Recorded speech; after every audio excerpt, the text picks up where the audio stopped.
hand, and I hate to kind of give you to listen to you. So I hope you hear me well. I see everything's fine. So I'm Idan. I'm Idan Meir, 34 years old. I'm living here in Ra'anana, as I said. Um, I'm a father of Abigail and Rani, 3 years old and 1 year old. And prior to RightHear, and aside of playing guitars every once in a while, I've been a student at the Open University here in Israel. I've learned business and psychology. Before RightHear, I co-founded a place called Habanana, which is one of the first hub startups for web and mobile startups here in Israel outside of Tel Aviv. And in the past 4.5 years, I'm the CEO of RightHear, and we're going to talk a little bit about RightHear along this conversation as part of talking about audible wayfinding systems. But in a nutshell, RightHear is an audible wayfinding system that turns public spaces into more accessible environments, mostly for people who are blind or visually impaired, but basically for anyone with orientation challenges. I get into that because my life is a story of getting lost. I'm getting lost everywhere I go, basically.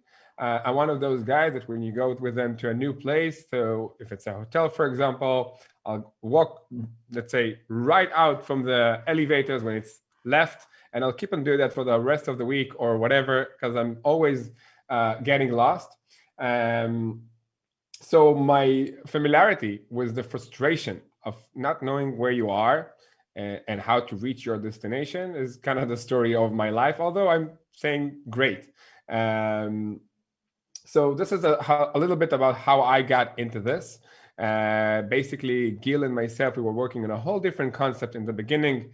It was with a couponing and shopping experience in malls.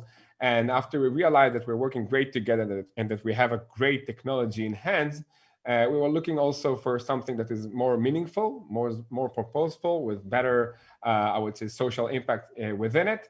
I was also looking to kind of scratch my own itch, which is getting lost. And those combined basically was the born of RightHear. As I said, it's an audible wayfinding system. Again, I don't want to really discuss us or pitching RightHear today. I've done it the whole day today, and I'm sure you're not here for that. But in a nutshell, as I said, it's a system that has a mobile app. It's a free mobile app, Android and iPhone. It also have an online portal for the venue to control.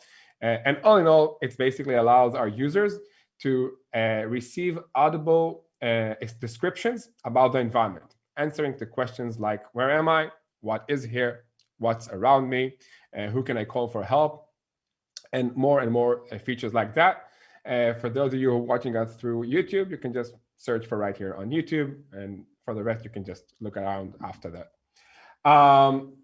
Okay. Let's talk. The main topic, as I said, of today is about the new era that the audible wayfinding systems will start. This is the way, at least, that I believe in. And in the next, I don't know, 30 minutes, 40 minutes, maybe an hour, as much as we need, we're going to discuss it in a bit more details. We're going to talk a little bit about the present, about the future, about the technologies that are involved, about the main challenges with this domain, and I will try to kind of share with you some case studies along the way from what I've been able to learn or even actually personally experience with that in the past 4.5 years. All right, moving on.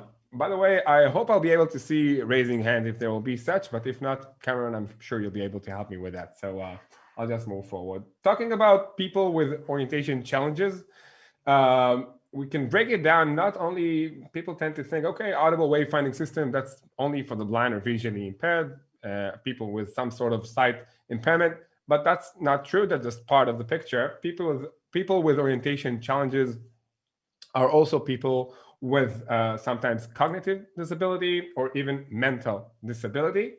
From our research, there is about 5.4% out of the population. It's our research, so it's not exactly accurate, to be honest, but this is what we've been able to crunch the numbers. And we're talking about 18 million people in the US alone. So what do we have for these people who have some sort of orientation challenges at the moment. When we go to the mall, well, in the past year, we didn't done that so much. Of course, we didn't go to the mall too much or didn't go outside too much. But if you can remember in the normal days when we go to public spaces, whether it be the university, the workplace, or the shopping mall, for example, what do we have there for those with orientation challenges?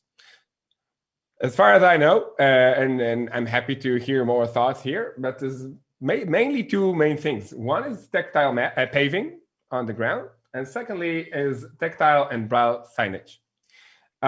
That's what we basically have to offer as society and public spaces for, again, people who are people with orientation challenges, or more specifically, people who are blind or visually impaired.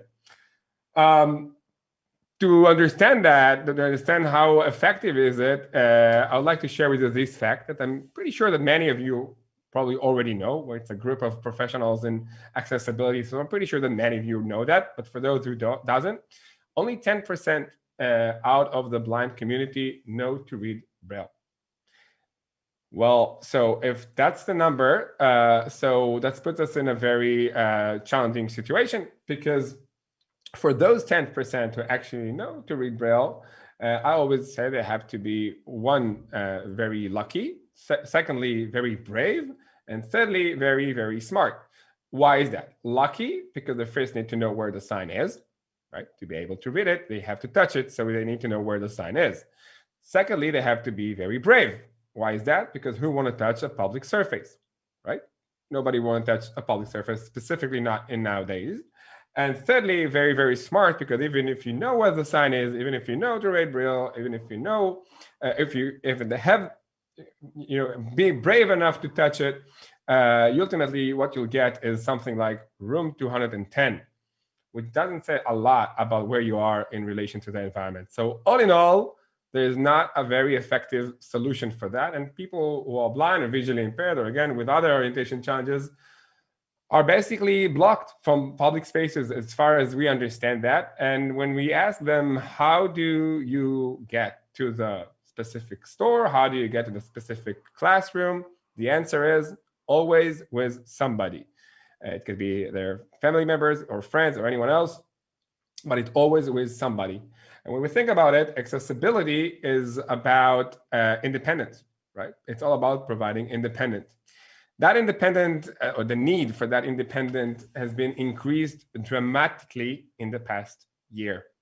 Why is that? Because aside of not being able or not want to touch a public surface, as we mentioned with the Braille, there's another thing called social distancing.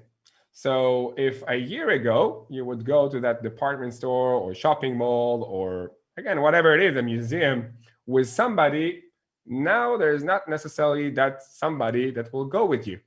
You have to find your way to do it by yourself, independently. That's put a lot of challenges. That put a lot of that's put the need in a new situation. I would call it that way, and that's one of the reasons why I believe personally that audible wayfinding system will be everywhere by 2025. Now, I know it's recorded. I know it's on YouTube. I hope I won't embarrass myself in a few years. But, this is what I believe. I believe whether it be 2025 or 2026, maybe a bit later.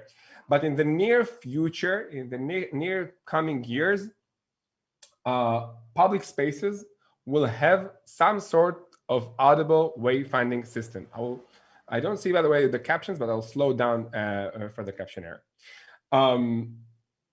So to prove that claim that the audible wayfinding system will be everywhere in the next few years, I would like to share with you three main reasons for that.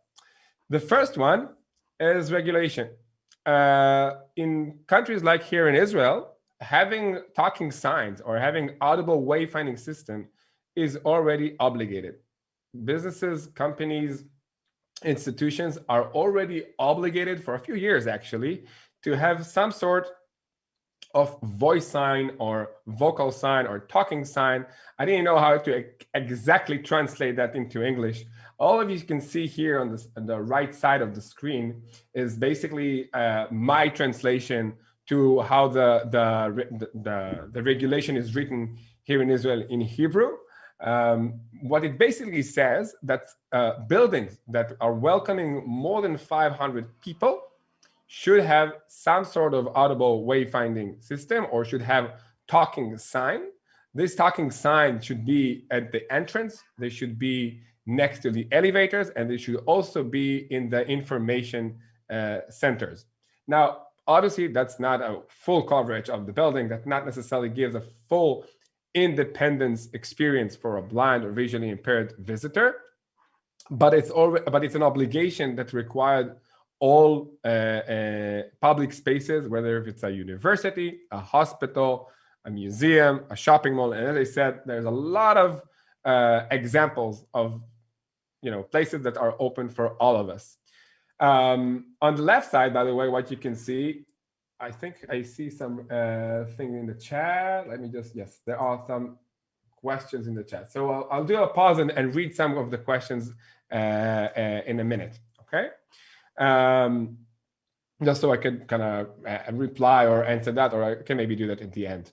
Anyway, on the left side of the slide, what you can see is actually a recommendation. Specifically in this case is RightHear, but in some other cases it can be other solutions in the layout, specifically in the planning of the layout of a new building. The consultant, the accessibility consultant of that specific project, have integrated RightHear from the planning part of the building, saying that the awareness, at least the awareness and the understanding, as well as the obligatory of doing that, is already here in Israel for the past at least 2 or 3 years in the market. And we're pretty sure that it's going to happen in more markets. We see that happening in a few other countries. And I believe it will also be in some format or another in the USA in the next few years. So this is one reason why we believe that audible wayfinding system will be ubiquitous in 2025, up to 2025. I'll do a quick pause just to see your comments or thoughts here. Yes. Okay. Cameron, actually, that would be helpful if you could, from time to time, just to read it out loud, so that it will be just make of course, smoother. Is there anything there? I'll synthesize a couple of points. Having an audio solution like what you're describing in a public space that's sort of speaker might not be accessible to someone who's deafblind, for example. Correct. And also would be inaccessible to someone who speaks a different language.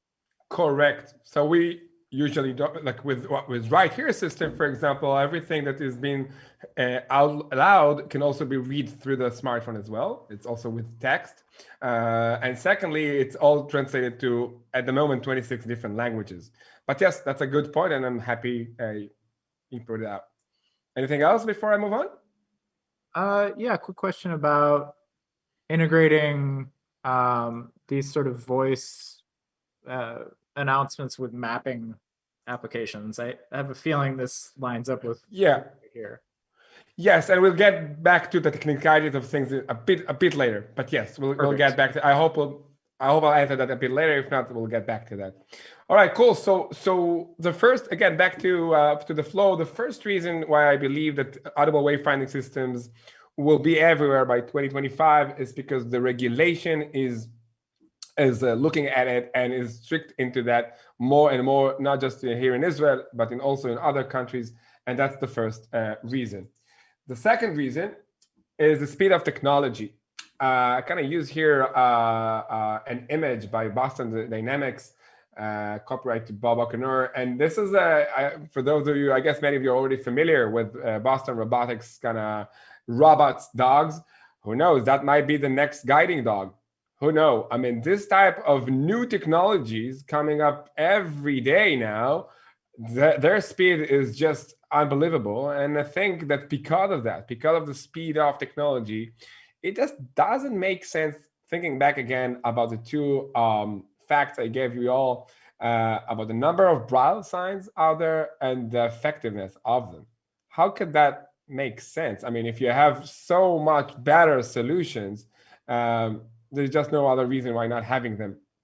By the way, when you're comparing, a lot of times when people ask us about, the cost, and we'll get to that later, when you're comparing accessibility of audible type of aids, like audible wayfinding system accessibility, when you're comparing them to other accessibility efforts, whether if it's an elevator, for example, it's just non-comparable, just non-comparable. So requesting this or requiring this is just, for me, sounds obvious.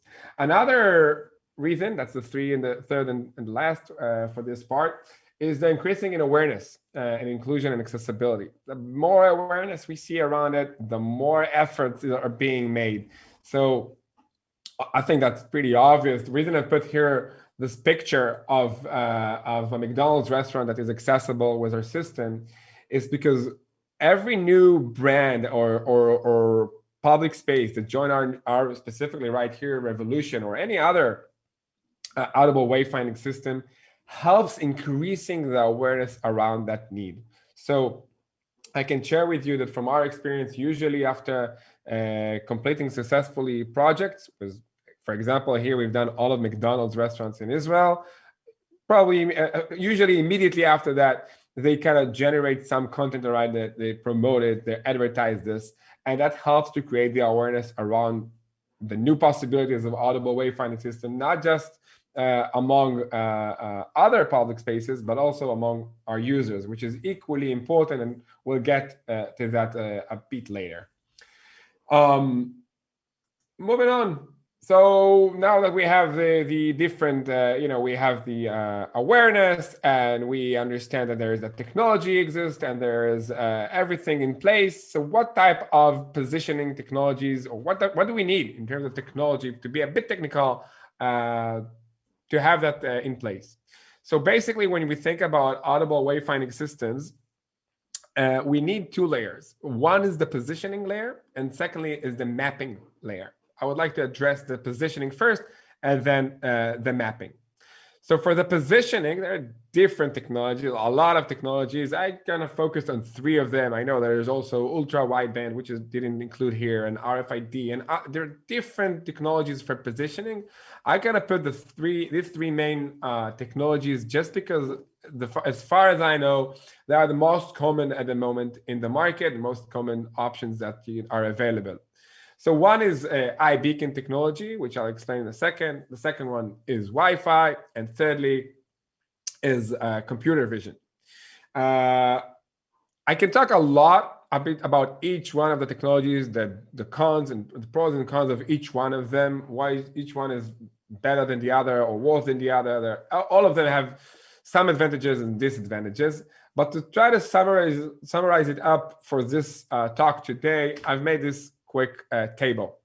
So basically, there are the good and the bad, right? The good thing about iBeacon is its accuracy, and that it's relatively cost effective. It's not a very expensive technology. The good thing about Wi-Fi, you know what, I'll just say, that's the good thing about iBeacon. The bad thing about iBeacon is that it's maximum infrastructure. You have to have a lot of these beacons usually in your building. That's obviously have some strains with that. It can take more of maintenance, more of work, more of labor, more of mapping. So that's the bad part of it. Another technology is Wi-Fi. With Wi-Fi, there's minimum infrastructure. You need to have a few routers in place, not tens or more than that of beacons. That's a good thing about Wi-Fi. The bad thing about it is its accuracy and sometimes the cost.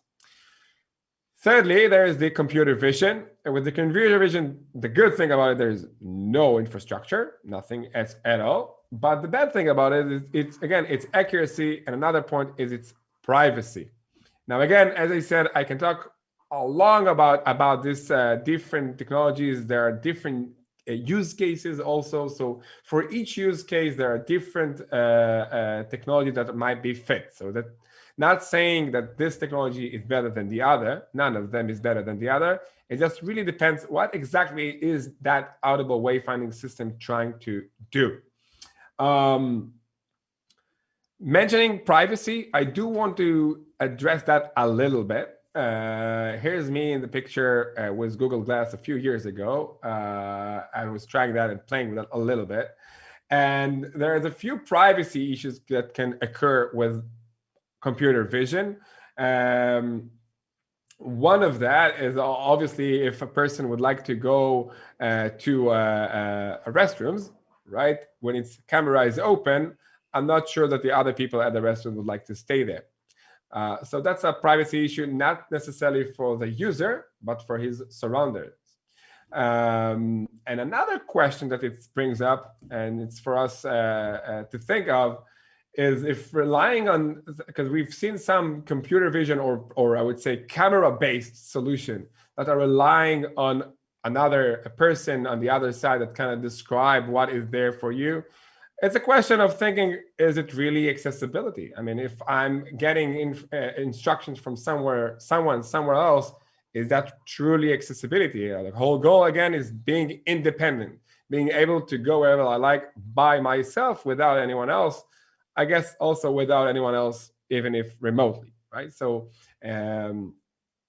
something to think about.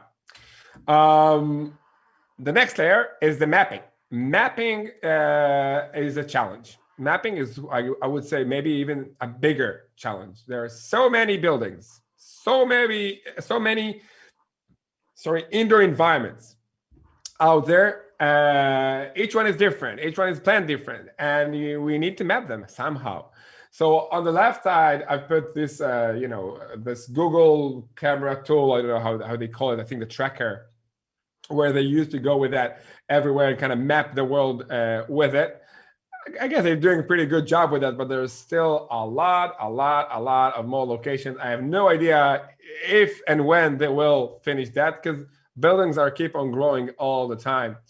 So that's, I would say, one of the biggest challenges in this domain. We know that Google, Apple, and all the big players are working on different technologies, different methodologies or methods to map the world. I might mention another technology called LiDAR that is doing it nowadays.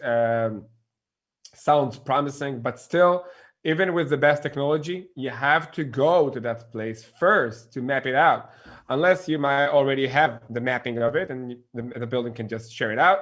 And for that part, I can share with you this slide. So what we see in this slide is just a normal layout of a venue and the mapping that we do at RightHear when we get such a mapping. Okay, so when we get such a layout, the process of mapping it is usually, at least in our case, is the first part. Mapping the venue and understanding where are the main points of interest, where are the main points of decision-making at the venue. This is where we would like to make sure that a blind person, a person with visual impairment, or anyone basically will be able to know and understand where he is, what is there, and what's around him. This is an evacuation plan, by the way. So we can think about, the implementations of emergency, by the way. In emergency cases, it's obviously important that everyone will know what is the shortest way to walk away. Yeah, I won't hold us too long about this unless any of you have questions on that. Moving on.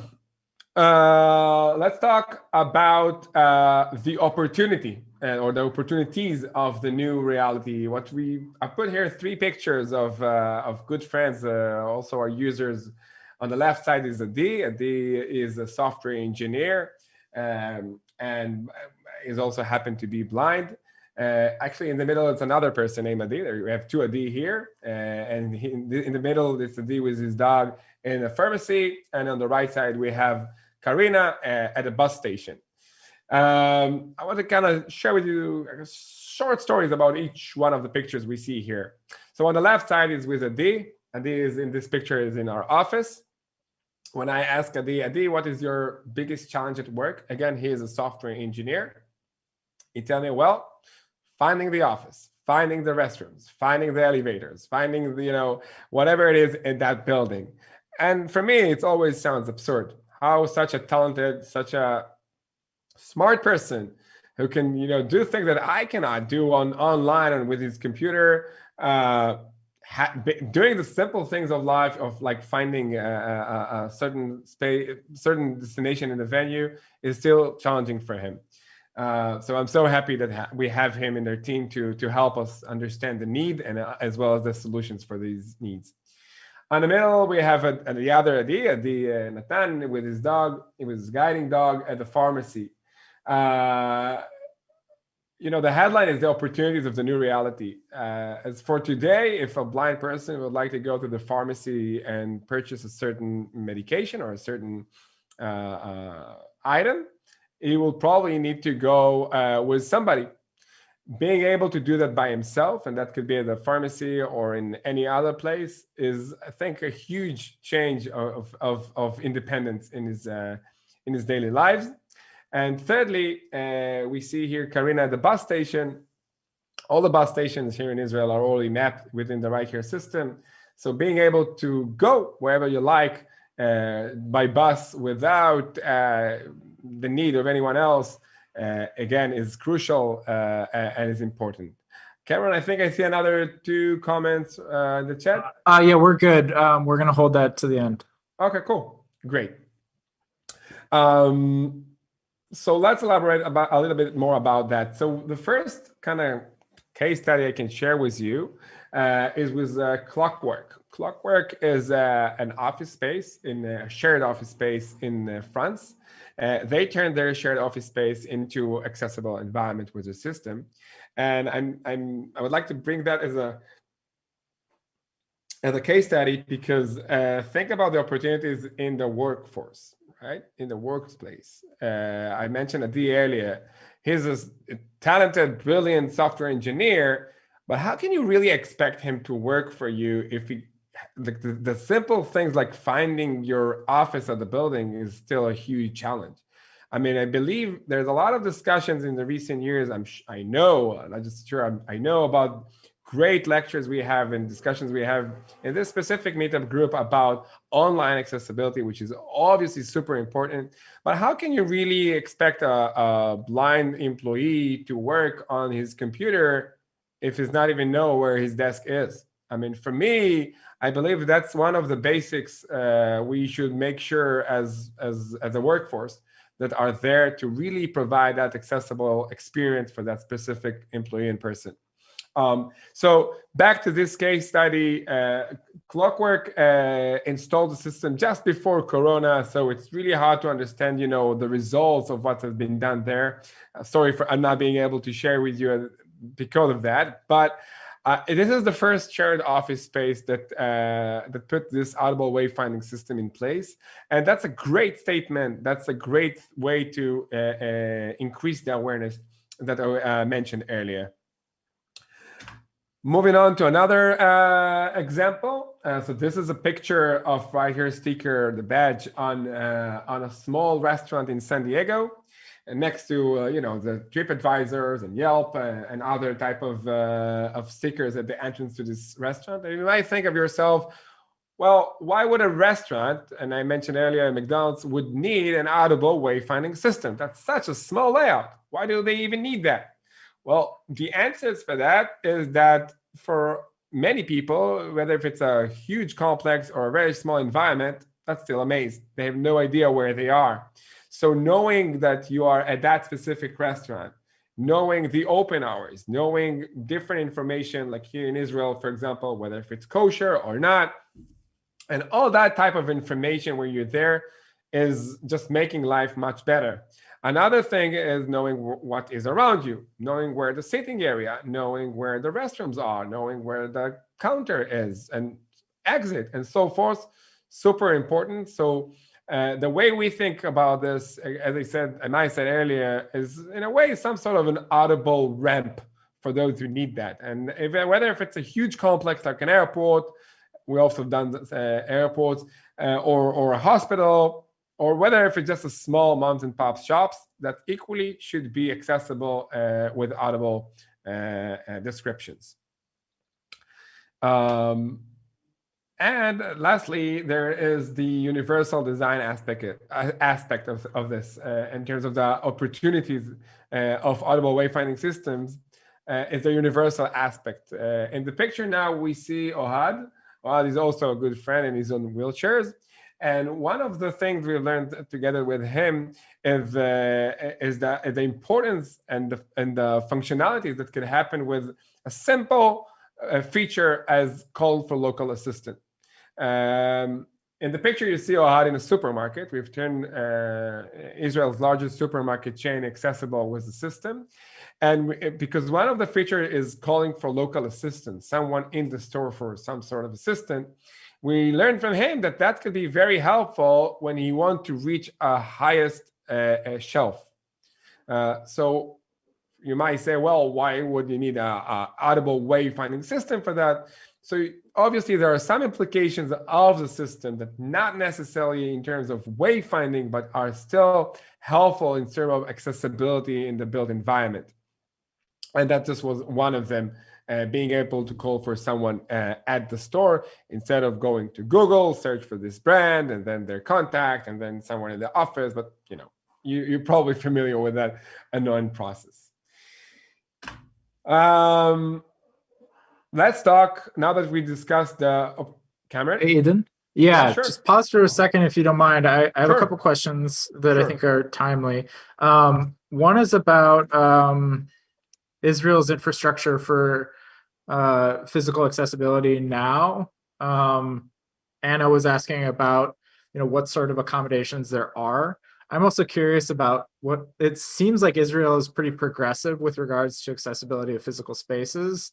That might be a more elaborate topic, but maybe you can speak specifically to physical spaces, what kind of accommodations there are. Well, I can try to answer that, and I haven't said that in the beginning, but it's another important disclaimer. Although I'm kind of almost 5 years in this domain, I always feels like I know nothing about it. It's such a big domain, a lot of things going on with it, and we kind of narrow into our niche within the accessibility in general. So I'm not sure I'm the right person to answer what type of requirements are there for all type of accessibility, but it is true that Israel is quite progressed with the requirements and obligations that are there. Obviously, the awareness is very, very high for that. And yeah, I think I'm not sure, in terms of physical disabilities, I'm not sure I have something. I mean, the ramps, of course. You see tactile signage and tactile markings on the street. I mean, ramps seems like something that we take for granted in the States, even though can't really take it for granted. Right.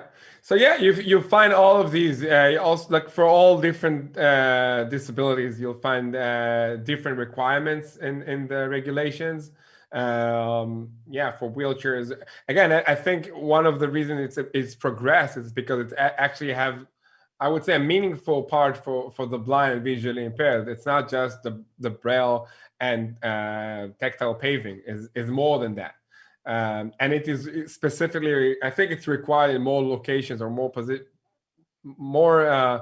places that it's usually required in other countries. I'll give you an example. You know what? It reminds me of an example. So we had this partner in Florida who's a person who's blind. And when he visits London, and he talked to me and tell me, it was 2 years ago, and he told me, hey, I had a great experience in London.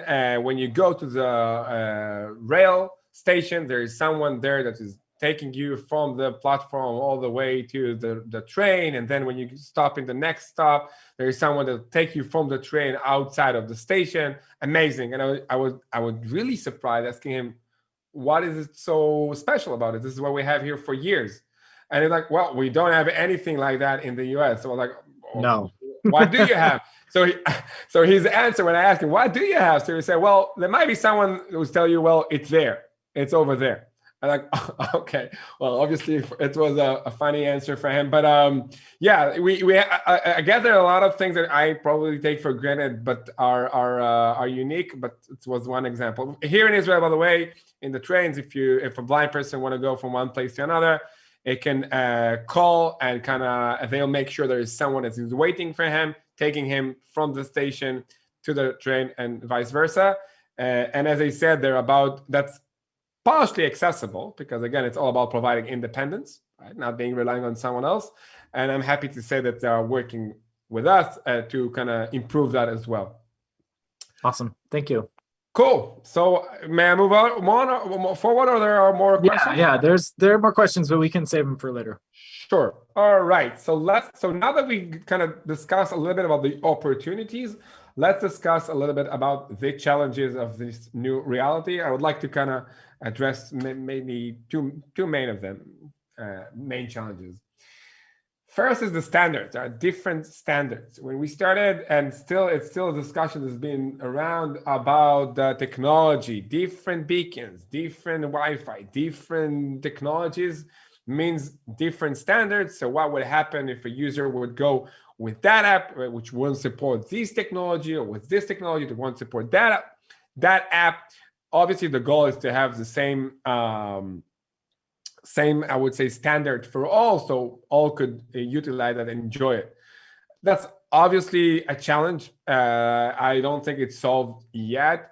I also must say that I don't think it's that big of a challenge. It's something that, it's more of tomorrow's challenge.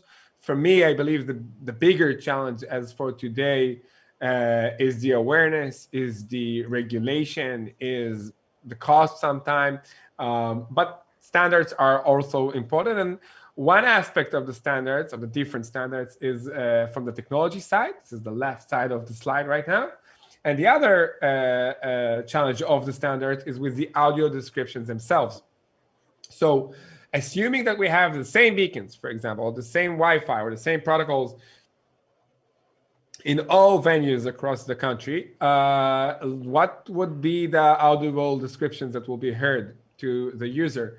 This is something to be as a standard as well. It might be the time to mention two things. One is Wayfinder. Wayfinder is a global standard, international standard that has also been accredited, if I'm not wrong, from the ITU, which basically gives guidelines of how to describe the built environment for a blind or visually impaired person.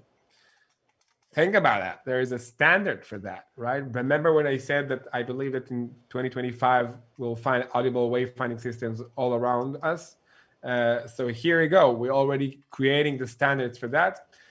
There are challenges with this standard. I can tell you as a Hebrew speaker that many of the guidelines not necessarily fixed with other languages in the way it's structured. But yeah, there is a beginning of that, and it's interesting to see where it's heading.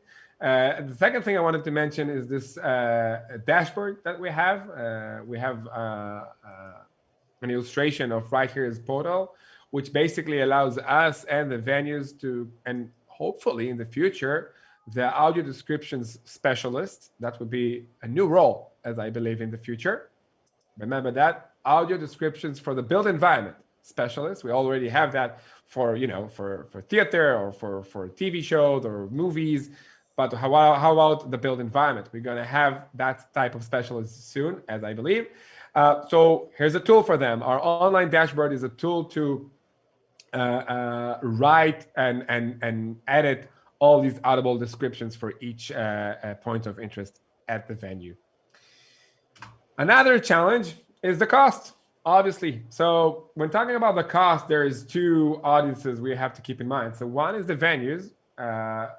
There's, just like with many other accessibility solutions, beautiful accessibility solutions, a lot of times the ROI questions is in the air.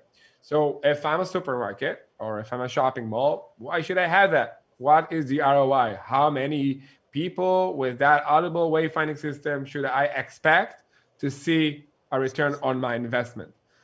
That's a hard question. That's a challenge that not necessarily will happen in the near years, and therefore there is some sort of challenge for the cost. Those who can offer that in a most cost-effective way uh, will win. But still, it's a question or a challenge that I guess venues will ask themselves, what do they have there in return, at least until the time that it will be required, as mentioned earlier. On the other hand, we have our users. What about them? What the cost for them? So there are different, as I said, audible wayfinding systems out there nowadays. Some of them cost, some of them for free, just like RightHear. And what I've put here is an infographic, a short infographic out of a blog post that we wrote recently. You can find it in our blog, at righthere.com, right-here.com, about a survey that we've done. Whether audible wayfinding system should be free, how important is it for users? As you can see, the answers are pretty obvious. We've asked over 100 people from all around the world, mostly people who are blind or visually impaired. And the main majority of that say that yes, it should be free. I'll give you my own opinion. Absolutely, it should be free, just like a person on wheelchair do not need to pay for the ramp. Back again to the metaphor. Why would a blind person should be paying to access a certain location or just for walking in the street? It's for me, this doesn't make sense. We have to find a solution for that as society. It's our all interest that everyone will feel equally included. Moving on. And I think I'm about to kind of wrap up. Yeah, I think that would be the wrap up. Two main. I think it's been less than an hour, so Cameron, I hope you're not mad. But it's two suggested takeaways from this talk, and then I'm really happy to kind of hear you in the audience. One is that audible wayfinding systems should and will be everywhere. I think why it should be everywhere we all understand, but as I said, I believe it will also be everywhere. And secondly, is that awareness and professional activism, as they call it, is key to overcome the challenges. There are different, just like with any opportunity in the market, and we also see that online happening with online accessibility and with other areas. We have to make sure as the professionals in this domain that we are active and saying what we believe in, so it will be structured right. And the decisions that will be made, whether from the policy decision making or for different private sector that will decide to go with one solution or another, the decision will be made right and according to principles of accessibility and independence. Yes, so this is my email, and I'm also on LinkedIn and Twitter. And now I can stop sharing. No, I'll keep it for a few more seconds, and I'm happy. No, leave it up. Yeah. Happy to answer and hear your thoughts. Awesome. Thank you, Idan. Just for the caption, for the record, it's Idan, I-D-A-N, at right-hear.com. And then Idan _Meir on Twitter. Sorry, go ahead, Idan. Just here, A-G-A-R. Oh, right. Yeah. RIGHT-AGAR.com. Great. Thank you, Idan. And I have a couple of questions queued up. One of the points that Monica made, or I guess questions she had, was around involving people with disabilities in your research and engaging the disabled community in iterating and enhancing your product, and of course, for that matter, building your product. Absolutely. So one of the things we've learned from our very early days is that because we get to that by luck, as I said, we're not coming from that background, is that it's super important for us to have those who understand the need deeply will be involved in every step we do. As the phrase said, nothing about us without us. So obviously, it's the same thing goes with building products.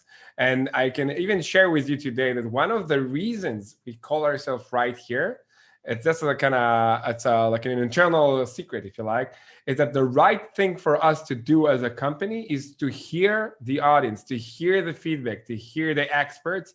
So it's kind of self-reminder for us as a company. Everyone in the team knows that. So absolutely, there are people with different disabilities involved in the process, from the planning to the hands-on developing of it. This is one of them. I hope that's answered. That's awesome. Follow up on that. What sort of platforms or tools do you use to engage with audiences? I know that this is sort of an ongoing quandary for a lot of businesses and consultancies. Is like, how do you engage the disability community? I'm so happy for this question, because that was a huge challenge for us in the first 3 years. In the past, because I can share with you, for example, we've done 3 years ago or something like that, we've done a meetup for people who are blind or visually impaired to come and share with us, and try some of the things we've developed.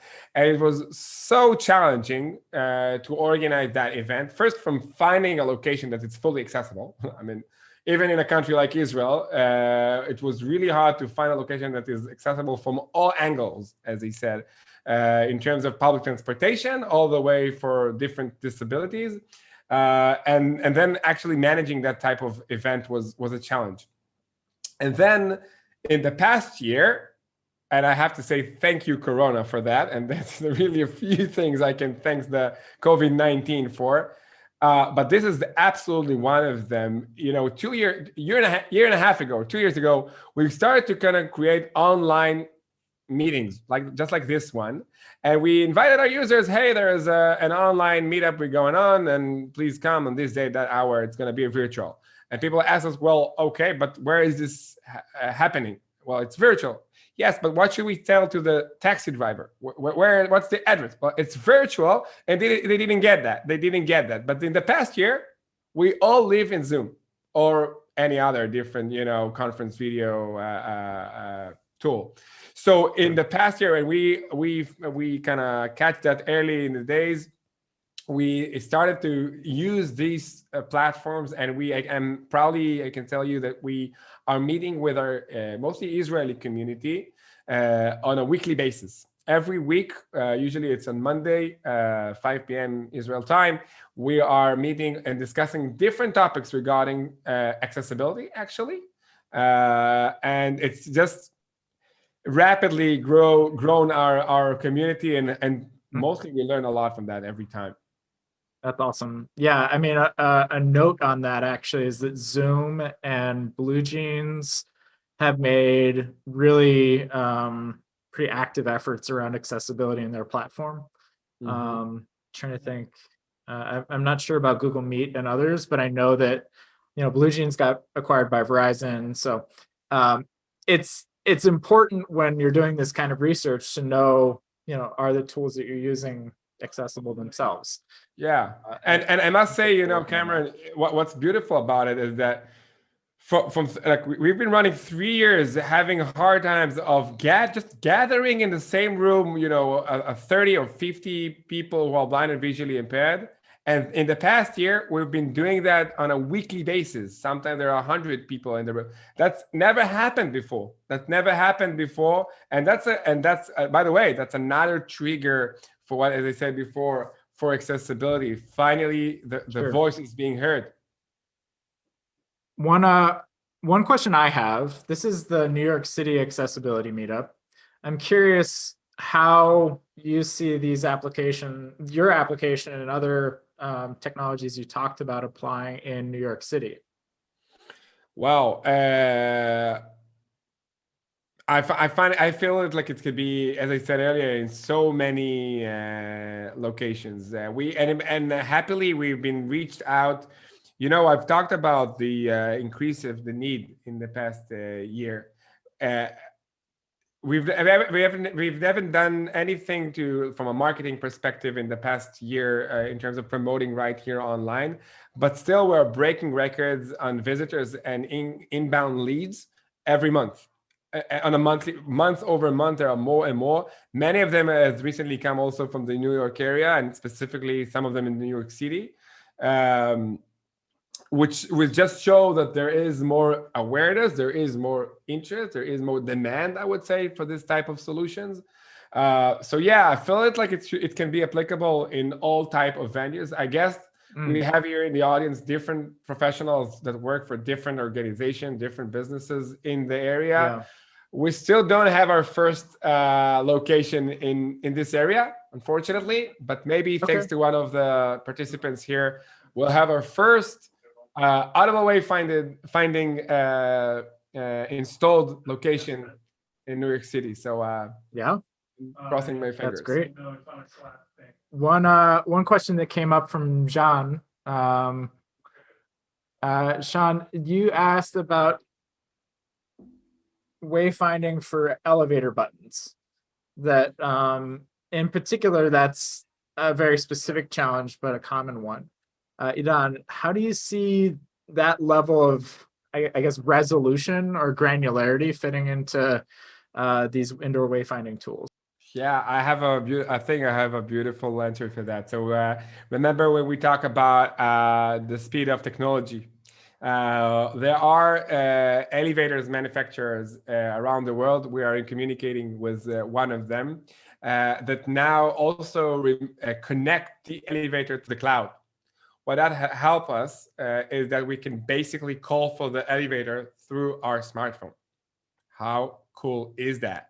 I mean, awesome. Imagine that if we already know that you're at the entrance to that building, right? Because you work there and you're using this system, and we already know that you're working on the 3rd floor, how about we'll already order the elevator for you that will be for the 3rd floor. So here's some example, and I can share with you that we're working on things in the area of that, and I guess we're not the only one, but this is another example of how the technology is involving in these areas as well. So in terms of, I believe that, again, in the next few years, we'll see tremendous development that the technology have to offer, where, the braille or the tactile type of buttons will still be there, but because of it's a public surface that not many people, by the way, just the common people, nobody really want to touch the buttons and the elevators anymore. Yeah, that's the type of, yeah. Well, I do it with my smartphone, just like this, I just